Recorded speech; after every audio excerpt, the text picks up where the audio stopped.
ராமநாதபுரம் மாவட்டத்தில், சிவகங்கை மாவட்டத்தில் கண்டதேவிங்கிற கிராமம் 4-5 நாட்களுக்கு முன்னாடி செய்து படித்திருப்பீர்கள்.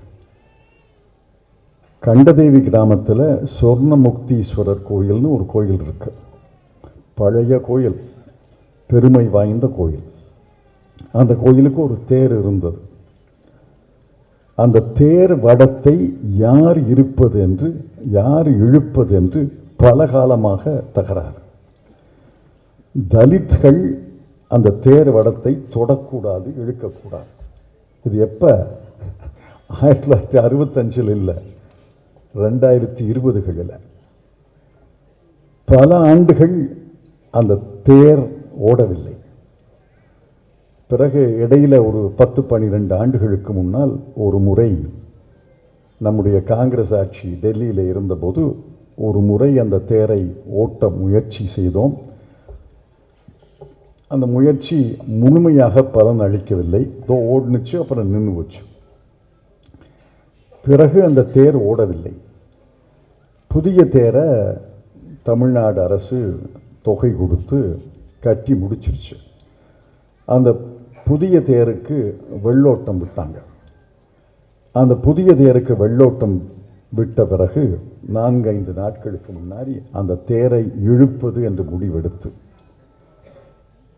எத்தனை 100 காவல்துறை அதிகாரிகள், தென்மண்டல ஐஜி உட்பட கண்டதேவியில் ஒரு வாரம் முகாமிட்டு அந்த தேரை ஓட்டியிருக்கிறார்கள். இது சுதந்திர இந்தியா, இந்த சுதந்திர இந்தியா என்பதில் அந்த சுதந்திரத்துக்கு ஒரு பங்கம் இருக்கிறது என்பதை காட்டுகிறேன். காவல்துறை இல்லாமல் தேரை இழுக்க முடியாதா? இழுக்கலாம், ஆனால் இழுக்க விடமாட்டார்கள். காவல்துறை இல்லாமல் தலித் மக்கள் அந்த தேர் வடத்தை தொடக்கூடாதா?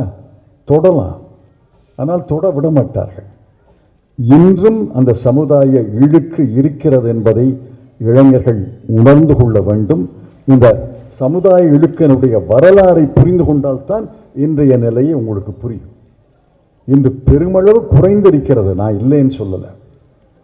குறிப்பாக நகர்ப்புறங்களில், நகர்ப்புறம் மயமாக்குறதுல, அர்பனைசேஷன், நகர்ப்புறத்தில் நகர்ப்புற மயமாக்குதல, பேருந்தில் அடுத்த இருக்கையில் யார் இருக்கிறாங்க, மெட்ரோவில் அடுத்த இருக்கையில் யார் இருக்கிறாங்க என்னெல்லாம் கேள்வி கேட்க முடியாது.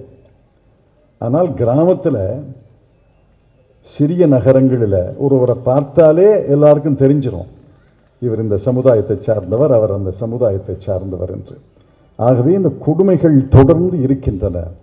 இந்த கொடுமைகள் இருக்கும் வரை முழுமையான சுதந்திரம் பெற்ற இந்தியாவாக நான் இந்தியாவை ஏற்றுக்கொள்ள முடியாது என்பதை உங்களுக்கு சொல்ல விரும்புகிறேன்.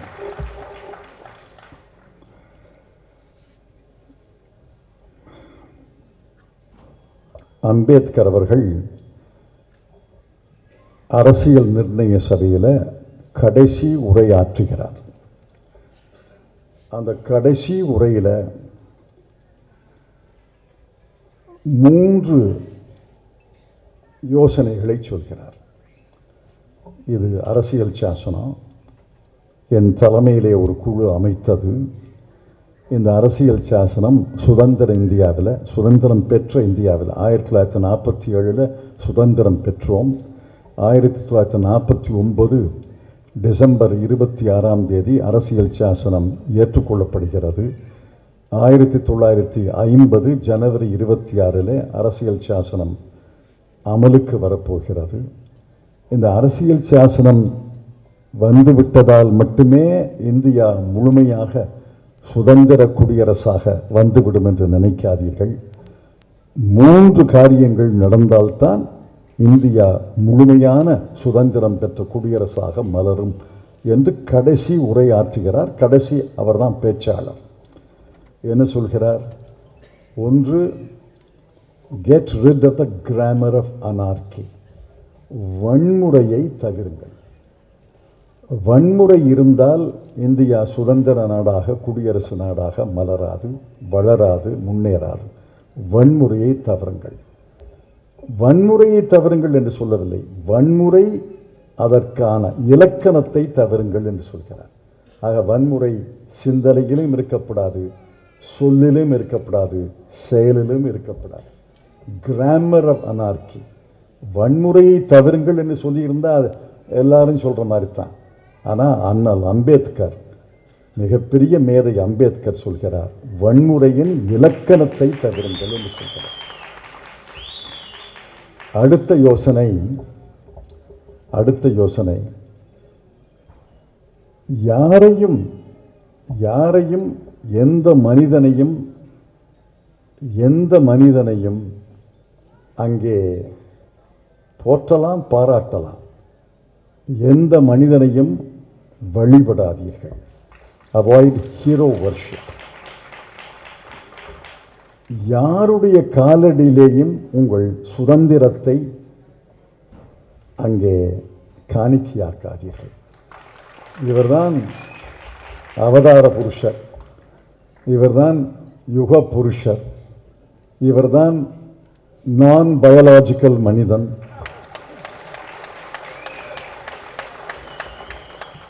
என்று யாரையும் வழிபடாதீர்கள். யாரையும் கடவுளுக்கு நிகராக வழிபடாதீர்கள். அவர்கள் காலடியிலே உங்கள் உரிமைகளை எல்லாம் காணிக்கையாக்காதீர்கள் என்பது அண்ணல் அம்பேத்கருடைய இரண்டாவது யோசனை.